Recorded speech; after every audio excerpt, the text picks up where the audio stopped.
Let's get real. Welcome to TBC Today. This podcast features friends in and around the Triad Baptist Church community. Hear encouraging real-life stories from our weekly guests and inspiring insights from our host, Pastor Rob. To learn more about Triad Baptist Church in Kernersville, North Carolina, visit us online at tbcnow.org. Well, welcome back to Let's Get Real. I'm your host, Jody Anchor. We've got a whole series of podcasts directly relating to women's ministries. I'm really excited about today's topic because it hits home. It's all about homeschooling, and I'm a homeschooling mama. I've got Kat Nifong here with me. Kat, welcome. I'm so excited you're here with us. Thanks. It's good to be here. So, Kat, give us a little background. How long have you been at the church, the ages and stages of your kids?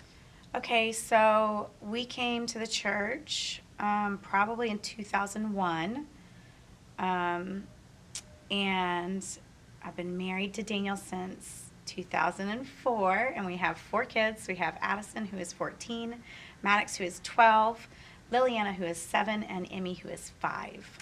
Wow, that's quite a spread. Well, I met Kat at actually a homeschool event here at the church, and our kids hit it off right away. I've been a good friend. Well, you've been a good friend to me for several years. Same. And I'm really excited about this topic. I think it's going to be great. So knowing you and I being good friends, you are just like the gold standard of homeschooling. Oh, please, to me. no, I'm not. No, she is. She's got it all figured out. So I'm really excited to have you. Let's get real. Let's flip this timer. I've got some statistics as I was kind of getting ready for this podcast I wanted to share with you. So in researching homeschooling in North Carolina, it has just boomed. It's increased by 21% in the last few years. And actually during the whole COVID pandemic, homeschool in America has doubled. So this is something that a lot of people are thinking about or doing for the first time. And let's dive into it. So tell us, what's your homeschool experience? How did you get into it? So I was trying to think back. When Addison was 2-ish, everybody was starting to talk about Mother's Morning Out and preschools, and I kept calling around, and every time I would call and talk to somebody, I just felt this dead weight on my heart. Like I just couldn't shake it. It was like this deep sadness, honestly. And I don't know how I came across it, but there was a book by Lisa Welchel called So You're Thinking About Homeschooling. And I like the face when she says that too, because it's like a grimace, like, really? Yeah, and so I just started reading through this book. And while I was doing that, the Lord was just directing my path, and I was seeing these websites and blogs, back then, about homeschooling, and specifically homeschool preschool. Okay. And so that really just grabbed my heart. And I remember looking at Daniel at one point and saying, I really feel like I'm not supposed to send her to any kind of preschool. I think we need to do this at home.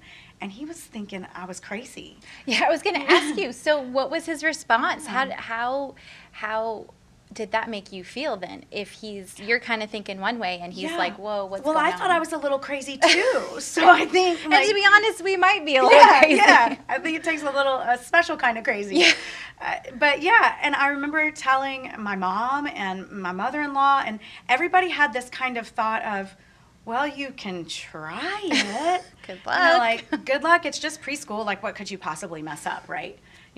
So that was really how we got into it. Wow. So, and before that, I know you had a really successful career. You didn't just come out of being a stay-at-home mom. You were in a career field. So that was a huge shift for you. Yeah. I was in sales and marketing at Hanes Brands, and I really loved my job. I really loved the people that I worked with.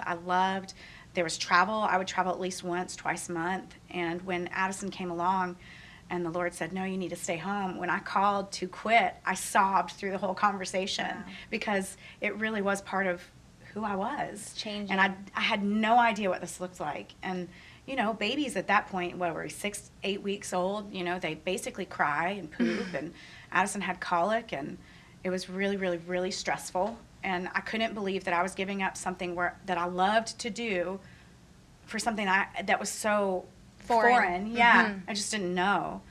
Yeah. But God really called you to it. I totally understand that. So here you are, you were a stay-at-home mom. You'd already given up your career. And then were you kind of thinking once she goes to school that you would get back into your career? Oh, yeah. Okay. I was looking forward to that time because you hear other moms talk about, oh, I dropped the kids off. And then they have like freedom. Yeah, like the 7:30 to 3:30 thing that they do stuff like clean the house or wash their hair or eat, right? Go get groceries. Like, I've never had that. And but I was looking forward to that. Yeah, which is I think a natural feeling. Yeah.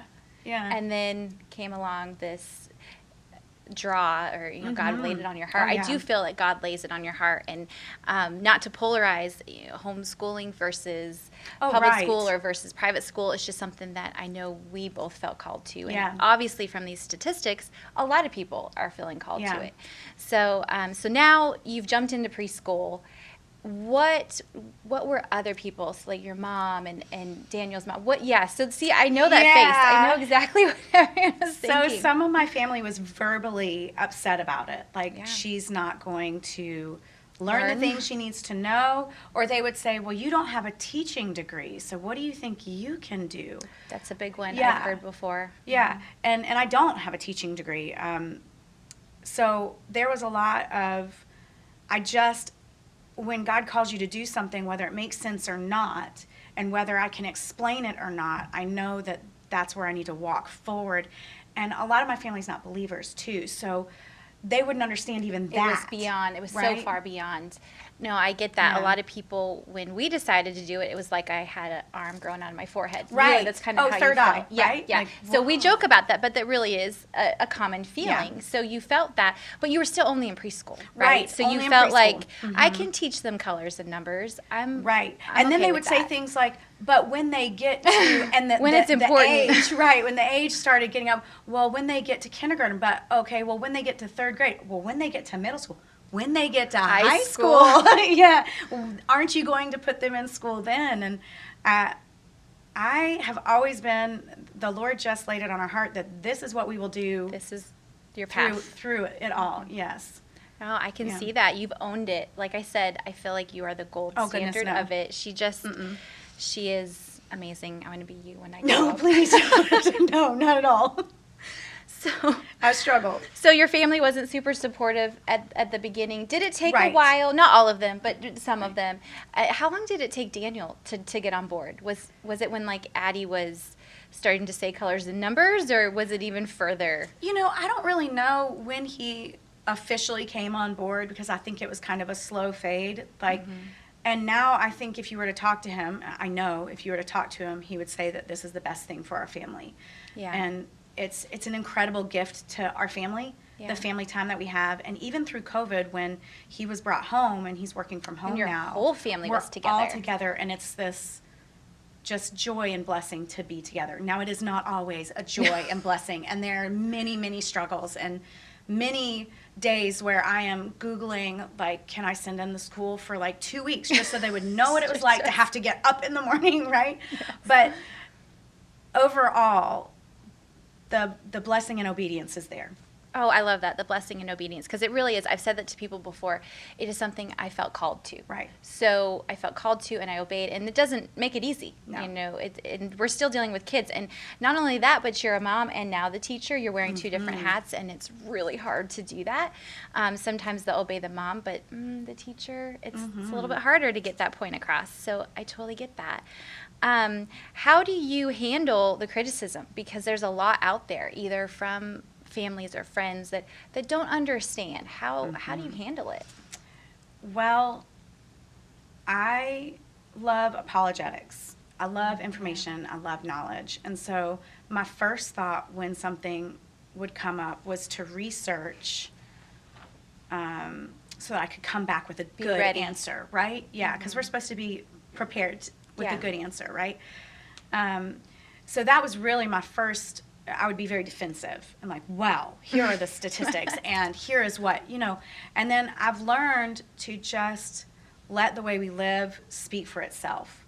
That's the answer, right? Like the fruit of it. Right. And it's not going to look like the world wants it to look. Success in homeschooling does not look like success in the world. And there's a reason for that, right? We're set apart. We're called to something different. And so it shouldn't look exactly the same. But I think that having a soft answer is better than trying to be defensive, and really trying not to take it personally. That's really hard, because it homeschooling is so very personal. Yeah. I mean, you think as a mom, I know you know this too, you feel like if they fail, it's because of you. It's totally, yes. Right? And that's any mom. That's not just a homeschooling mom. True. That's just moms in general. If the bar is set high, we feel like. And I don't think the Lord puts it there, because ultimately it's Him. It's His grace covering all of our shortcomings, but we feel, I equate it sometimes to watering a plant.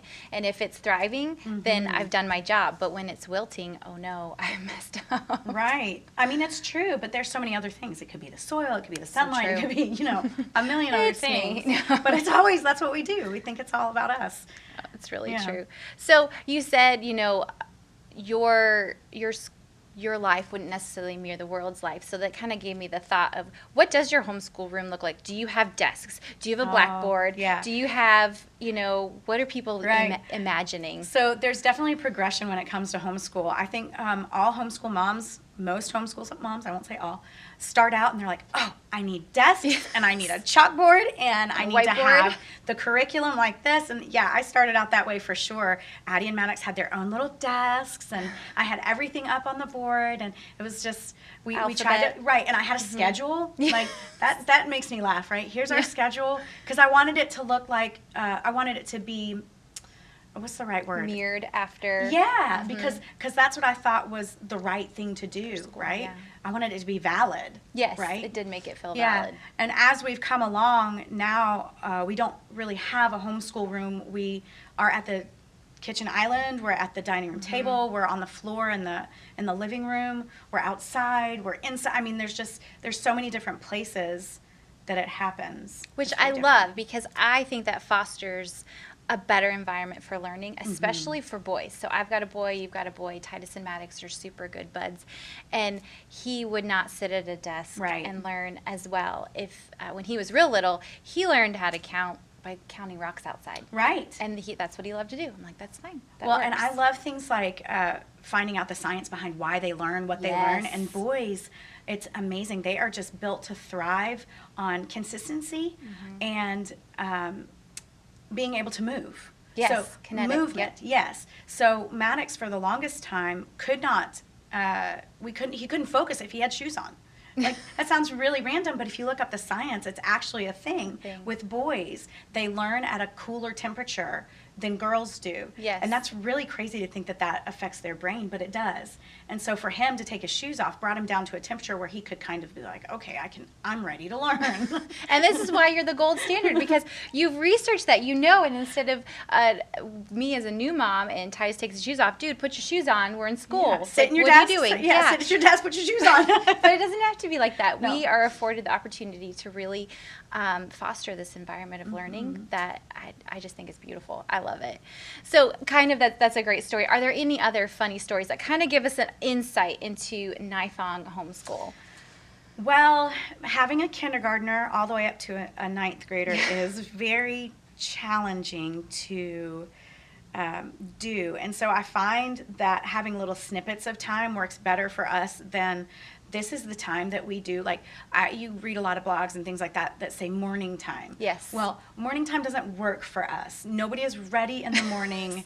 It is not mid-afternoon. Right. It is more like, oh, they're eating. Quick. Let me open the Word, or let me open our devotional, or whatever. We're gonna do it right now while you have something in your mouth, so you can't talk. You just listen to mommy. Just listen. Yeah. So that really works better for us. But we're real fluid, maybe. Yeah, no, I we used to have a schedule. We don't do that really anymore. I get that. I do. And I love that. I love, just like each home is going to be decorated differently inside, I think each homeschool family has a different flow, has a different way that works for them, and that's okay. Right. I think it's fine. And my mantra really with homeschooling is not all the things every day. It's some things well. Yes.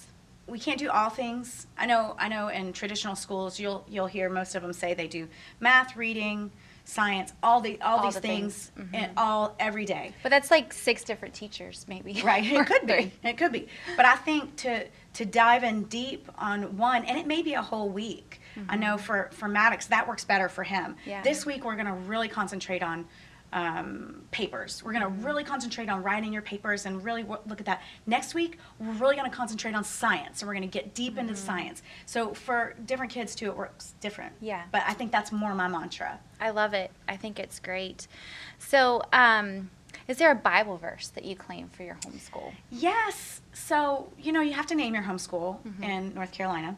And so we picked... Which I was really tempted to do something really funny and sarcastic, but then I thought I'd get in trouble, so I didn't. Right, and also it's going to go on their college resumes, So you have to be careful. But we chose Deer Creek Academy because we have a small creek and we have deer running through our field or whatever. So the verse that goes with that is Psalm 42:1. I'm going to look it up. Oh, yeah, I was right. Psalm 42:1. I know the verse, but not the reference as well. And it's, as the deer panteth for the water, so my soul longs after you, right? And that's really, above all, I want to foster children whose soul longs after the Lord. So that's the premise of it all. It's you're taking your calling as a parent and kind of taking it one step further and infusing it into their education. So I love that. That's beautiful. Next question. Okay, so what are some of the benefits of homeschooling? Beyond some of the things that you've already, Yeah, my first thought was time. Yeah. With homeschooling, you have time with your kids, and they have time together. That's another thing that I didn't know we were going to have 4 kids, and I knew Addie and Maddox, when I started homeschooling, I had both of them. And then there's this gap between Maddox and Liliana, about 5 years, and then Liliana and Emmy together. Like 2 sets. Right, it's like 2 sets. And if they had gone to a traditional school, their time together would have been much more limited. Yeah, so I think one of the biggest benefits is just time together, because they have the rest of their lives. 18, they're out, they have the rest of their lives to be out of my house, Just by then you'll be ready. Yeah, maybe. Yeah. So you talked about that age gap. You do. You've got a high schooler and a kindergartner. So that's a huge gap. Yes. How do you do that? How do you educate so many things in so many ages? Well, by high school, I'm trying to work my kids towards self-sufficiency. Because the goal of homeschooling is not to fill in all the gaps. That can't even be a goal for parenting, right? You cannot fill all the gaps for your children, whether it's in parenting or education. And so I think you have to instead teach them how to learn, because you can't fill in those gaps. Yeah, that's so right. If you have taught them how to learn, by the time they get to high school, they have a lot of self-sufficiency, right? So I wouldn't say that she's on her own necessarily, but she is much more self-sufficient. So then I can give more time to the younger ones. But I still have to, Maddox is in middle school, so he's still a side-by-side learner. So I try to alternate between them. And if the little girls are playing really great in the morning, then I won't call them into school. I'll sit down with Maddox. You take advantage of it. Or I'll ask Addison, So we really just take it that way. And then I try to bring everybody together for that morning time. Whenever that falls. Yeah, it's usually not morning, but so that kind of ties them together so they have a commonality of experience. Yeah, Does that make sense? I love that. And actually, I've picked up on that. We were, I forget where we were, but Emmy was reciting one of your verses that was really well beyond her age. And you hadn't even taught it to her. It was just because she was in the room and she was hearing it. And it blessed my heart so much. And I thought, that's what homeschool is about. Because they're getting that, and it was even better because it was a verse. But it could have been a history lesson or a geography lesson or something. They're picking up on this, and they're playing with their dolls or playing with something else. But they're hearing all the education that's going on. So I just, again, I think it's beautiful. I think it's really cool the way that you've got it set up. How do you deal with the age-old question of, are they getting enough socialization? That's funny that you said that, because I literally was like, I know socialization is going to come up. So I thought it would be fun to know what the actual definition for socialization is. So defined by Webster's, it's a process beginning during childhood by which individuals acquire the values, habits, and attitudes of a society. Now, that's the first definition, and I don't know if you've seen our society or not, but I don't want my kids' values, habits, and attitudes to come from our society. So I'm fine if they're not socialized according to that. So you'll take it. You'll own it. Yeah. Now, the second definition is that it's social interaction with others. And we have this myth that socialization has to be all the same ages. And that's just not how life works. When you get out of school, your friends aren't necessarily going to be the same age as you. And so I think that there's this real big misconception about what socialization should look like. And in fact, and I know you probably have the same thing, but when COVID hit, I would have people say to me, oh, but you're fine because you've been homeschooling all along. And I was like, what do you think I do all day? Like, we do not sit under a rock. We have a vibrant life of field trips and getting together and our community groups. And so when COVID hit, it was devastating. It was, because I agree. It took those things away. So that being said, the socialization does not come from the world. It comes from the home. And those experiences that you're giving them. And being around their grandparents and their great-grandparents and having conversations with people that are not like age as themselves, you know? And they get some of that too. I mean, they're in community group and they're in church, and so they get some of that there. Same age peer. But that's really not school. Everybody being the same age, that is not really a good definition of socialization. No, I love it, because I get asked it a lot. Yes. I know that's like a big question that most people ask us. So I love it. It's a great definition. So then bouncing off of that, you kind of talked about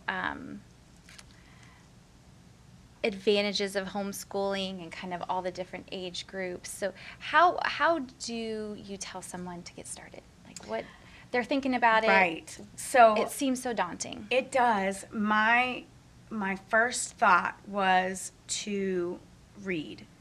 Go to Heidi St. John and read what she says about homeschooling. Go to Dorinda Wilson, also incredible. One of my favorite books is by Sarah McKenzie, and that's Teaching from Rest. Yes. Right? Those books that give you not a this is how you do it, but this is the why and what you're doing it from. And ultimately, we're doing it from a place of, I want my children to love God, love people, and love learning. Right? And if that's my ultimate goal, then what is it that we need to do to accomplish that? I think that's where you start, and then it doesn't seem so daunting, right? Because it's eating the elephant one bite at a time. Yeah, no, that's really wise, and I've loved all of those women. Even if you are a homeschooling mama and you're burnt out or you're getting worn out, those would be great resources just to encourage your heart. Right. And one more that I want to mention, too, is called For the Children's Sake. It's by Sarah Schaefer McCauley. It's mine is highlighted. She reads all the things. She knows all the blogs. Again, it's not true. It's true. Some of them, but that one, I think the For the Children's Sake. If you are if you're starting out or if you're burnt out, go read that book, because it reminds you of your child being a whole person, and that you are why you're doing it, right, and how to nurture that. I love it. Yeah, this is really good. Then.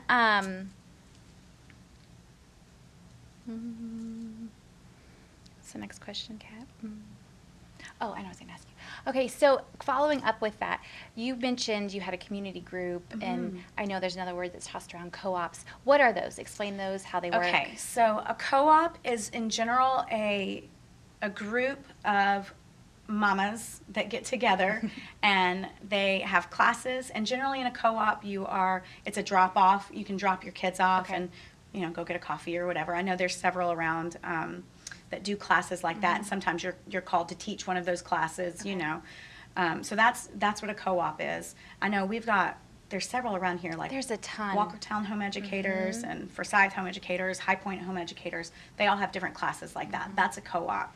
And then we're a part of Classical Conversations, which is a community group. Okay. And it's different because there aren't certain classes that you sign up for.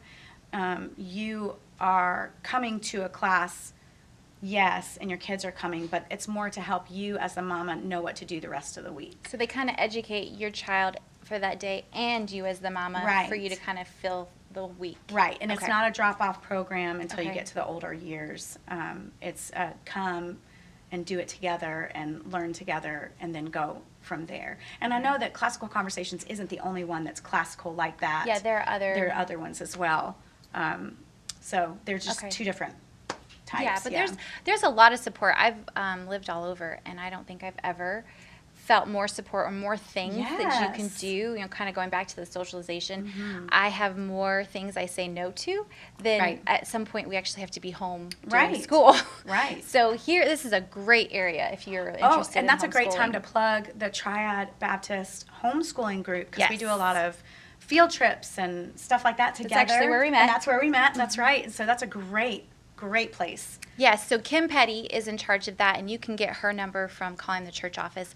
And Kim Petty will get you linked into the Facebook page or onto their email thread, and then she kind of update you on what's going on. But yeah, they do a lot of fun things. So yeah, that's another thing. Like, what about field trips? So it's getting Yes. involved in one of these co-ops and going, and does it look like what a school field trip would be? Do you go and do the historical sites or do the science museums? Sometimes it looks the same, and sometimes it looks like us getting together for a Thanksgiving meal. We've done that in years past, and just maybe learning a little about Thanksgiving and then eating a meal together and just hanging out. Kind of varies. And like the Valentine's, do the Valentine's Yes, socials, passing out the yes. cards, all the things that you feel like your kids might miss out, we can kind of get Right. together and do And those through things. like for Scythe Home Educators, you can do prom and graduation Yes, and things yes. like that. So there's yeah, jumping Okay. off of that, that was something I wanted to ask you about. So you've gone through middle school, and then now you're at high school. So for me, I get a lot of people say, well, when they're in high school, like that's when it counts. Yes. What are you going to do?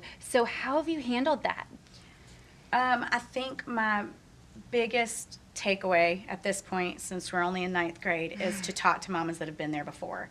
And Yes. say, what website did you use for because you have to keep the transcript. What are we looking for? That's really your biggest, talk to somebody that's a Titus 2 mom. Yes. Right? Yeah. And then let them share all their tricks. And I totally And walk with you. agree. Yes. Do you find it daunting looking back when you were down in preschool and then now you're in high school? Do you feel like I've got it, or is it still just as overwhelming? Sometimes it is, just because you're with each other all the time and there's no breaks, and that can be very wearing for a mama. So I think it's important to go to a homeschool convention or get together with your girlfriends that homeschool too and talk about what you're Support. struggling with. Yeah, I think you really have to be more intentional about that, because you don't have the time during the day, because the kids are always there. They're just always there.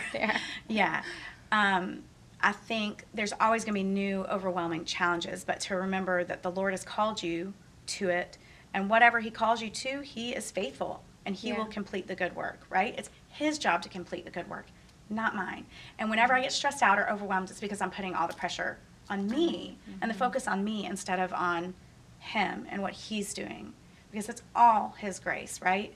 There's so many cracks and holes, and I'm a hot mess, and just knowing that He covers all of those is With His grace. is glorious. No, it's true. You kind of touched on a homeschool convention, so some of our viewers may have never heard of that. Is that like the classic car convention? Like, what is this? So I will say that when I first started doing this, Suzanne and I went to one, and we totally walked in and we're like, oh man, these are not our people. There's, because people, they have a stereotype of what homeschoolers look like, and these were those people. And I was like, oh, I don't know that I can do this. It has changed so much in the 10 years or 12 years that we've been doing this, that now you go and you get to hear all ranges of speakers talk about all different kinds of curriculums or learning styles or issues with teens or preschoolers, and you just get encouragement. And we've got one in Winston that comes that's really good, the Thrive. Yeah. And then Great Homeschool Conventions is really good. That's in South Carolina. And then Teach Them Diligently, which kind of moves around. All of them are God-honoring, focusing on teaching your kids well, but teaching them from a biblical worldview. Something that, it's true. And something I've enjoyed about going to those conventions is not only meeting other moms and other experts in these different subject matters, but the convention hall with So cool. all the books, because that's what we do. We hoard books. We are curriculum hoarders, and we want to go and see and touch and maybe smell, I don't know, all the different books. It's a brand new book. But I like to see it. I want to know. And if you're just going to buy it online, it is kind of a gamble. You're not really sure. So that's one of the huge benefits. You can go and actually see that company's curriculum and see what they're doing. They bring a huge amount usually. Yeah, so. I would say if you're a first-time homeschooler, don't go. Don't go to the convention hall. It'll be overwhelming. You take don't want someone, to do that. take Kat with you, and she'll just navigate you through. Okay, don't go to this one. Yeah, don't look at this. Just go straight here. So, actually, I did go my first convention with you. So she did. See, she does this. Maybe that should be your thing. Oh, Kat, we are almost out of time. What would you say to the battle-weary homeschool mama? How do you encourage her heart? Get into the Word, because I think that's the only way that you can really do this. Fill yourself up with Jesus so that he spills out all over your kids and whatever that looks like when you're homeschooling. So it's more him than us. I couldn't have said it better. It's perfect. Thank you so much for coming. If you guys are interested again in that homeschool co-op here at the church, you can get in touch with Kim Petty, call the church office for her number. And Kat, this was great. I really appreciate it. So much wisdom, Thanks so much to learn. Me. I'll go back and take notes. All right, thanks for listening. Thanks for joining us this week on TBC Today. We want to connect with you, so make sure to visit our website, tbcnow.org, and subscribe, rate, and review the show in iTunes, Spotify, or Amazon Music. Don't forget to share this episode with a friend, and be on the lookout for our next conversation.